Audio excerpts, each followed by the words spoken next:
Welcome to this edition of Diligence Inside America's Boardrooms. I'm TK Kerstetter and I'll be your host for today's show.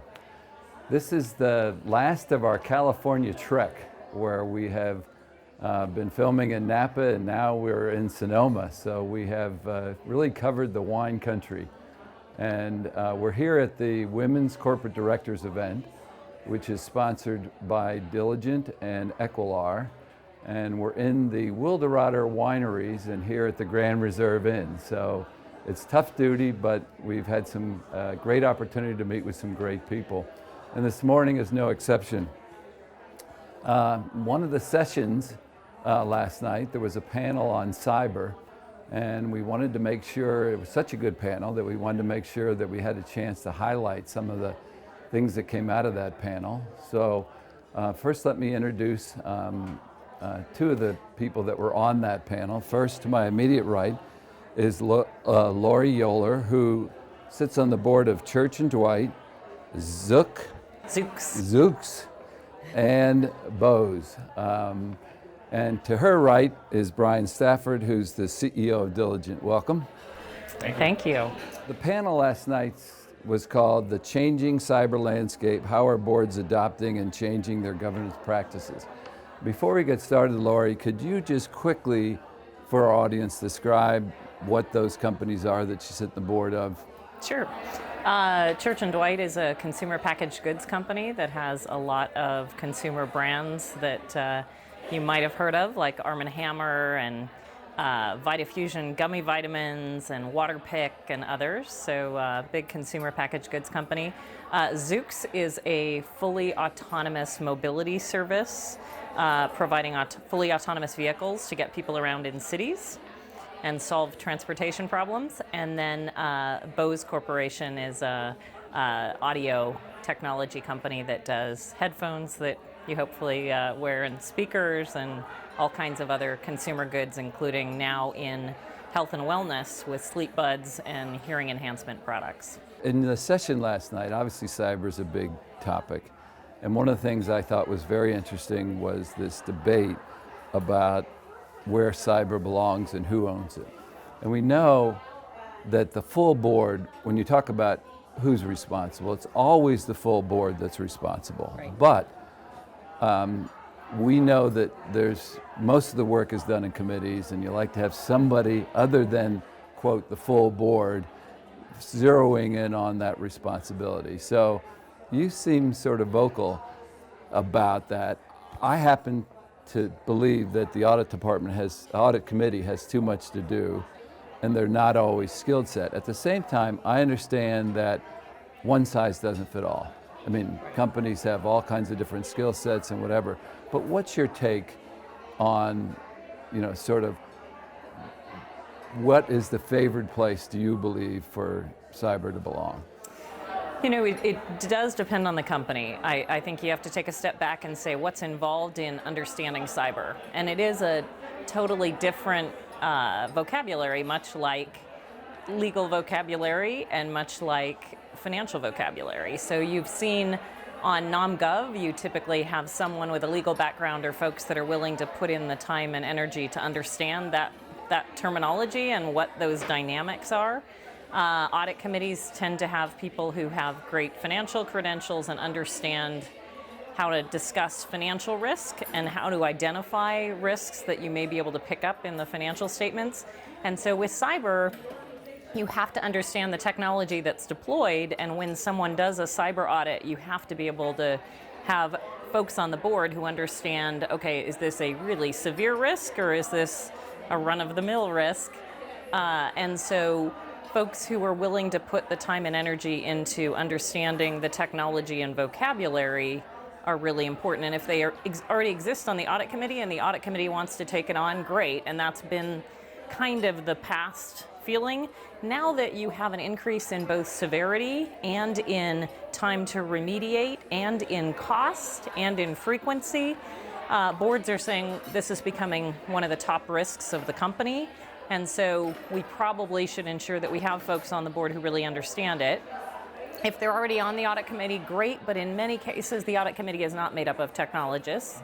And so there's a lot of discussion now, do we need a technology committee, a separate committee? Do we need a technology and security risk committee? And so they're grappling with it. And for the first time last week, NASDAQ put out a report where they talked to lots of different security professionals, and at the end of the report, in the summary, they really made a recommendation that it should probably be a separate committee outside the audit committee. So I thought that was interesting, and I think we may see that as a trend where we have technology committees separate, where we do today in financial services companies, because it's so critical to financial services when your transacting is your product in many ways. But in other companies, you haven't seen that separate committee very frequently. Well, I think it's certainly going to be a trend that continues, and it goes by many names, everything from a risk committee to you name it. But I think I do believe that's a trend, and I do believe that the audit committee is sort of overloaded with topics. So, right. So Brian, nobody's business relates to cyber more than yours does with board software. So I'm curious, you're sort of put in the position of every day worrying about that, but from a leadership role, how do you sort of lead the troops in a sense to what is the strategic mandate to protect director data in essence? Yeah, it's a great point, TK, and it falls into the top item when people ask you, what keeps you up at night? It's always there. I mean, the reality is we have the trust of our clients and their data, and we'll do whatever we can to make sure that we protect it. When I think about how do we actually do that then, practically speaking, I break it into 3 buckets. One, investment, like where are you investing in cybersecurity software, other things, people.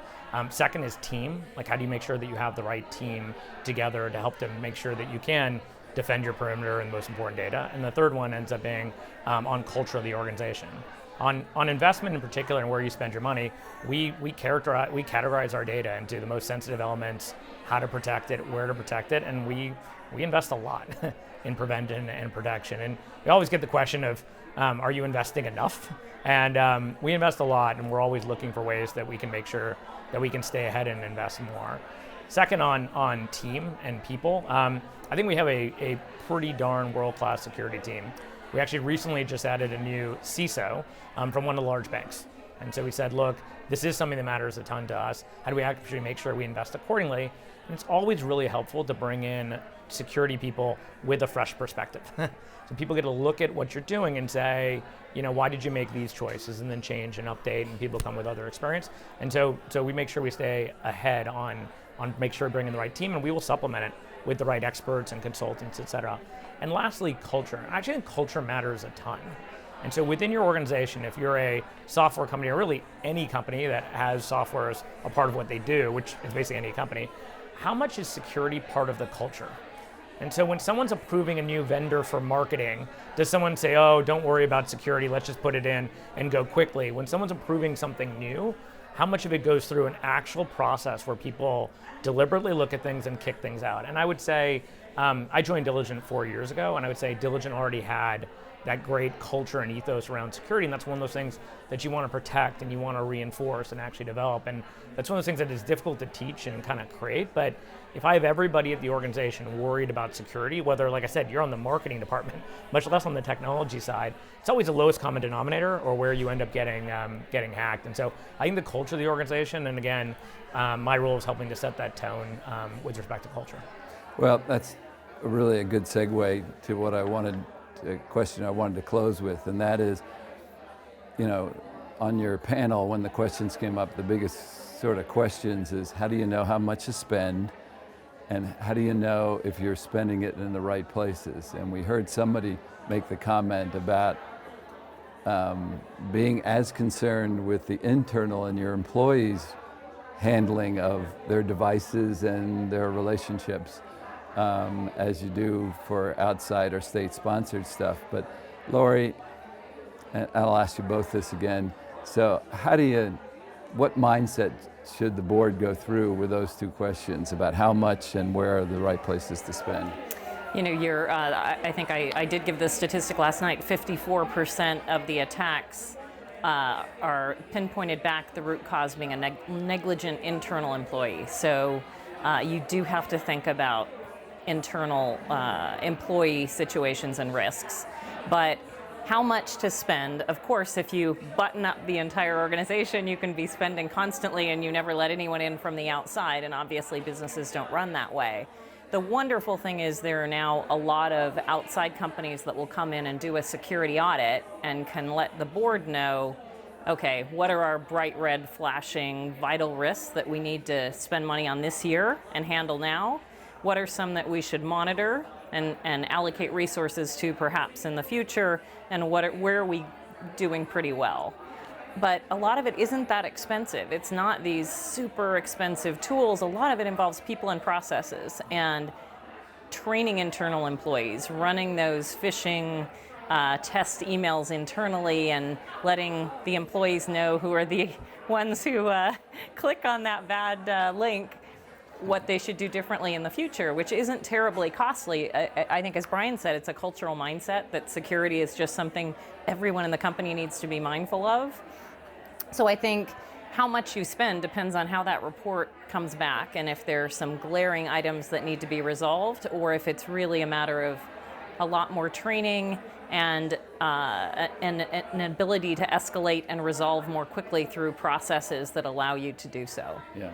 So Brian, I would have to believe that it's a challenge for any organization to sort of figure out whether they're spending in the right place or not. Yeah, it's a great point. And as Laurie mentioned, we routinely will benchmark ourselves on spend and how our spend compares to companies like us, but not just like us, but people where the data and the trust is actually at the core. So we end up overspending on that a lot. But I think the thing that Laurie mentioned and I highlighted on before, I think the employee training and the culture you create is so important as well. And whether you go with the Mark Andreessen software is eating the world kind of dynamic, it doesn't really matter whether you're a CPG or retail company or whether you're a audio company or whatever. At some point, technology is core to many elements of either the company today or where it expects to grow. And I think not just setting the culture around digital and how you transform digitally, but how you do it with security as core of what you do. And that means like employees patching their systems and basic stuff like that too.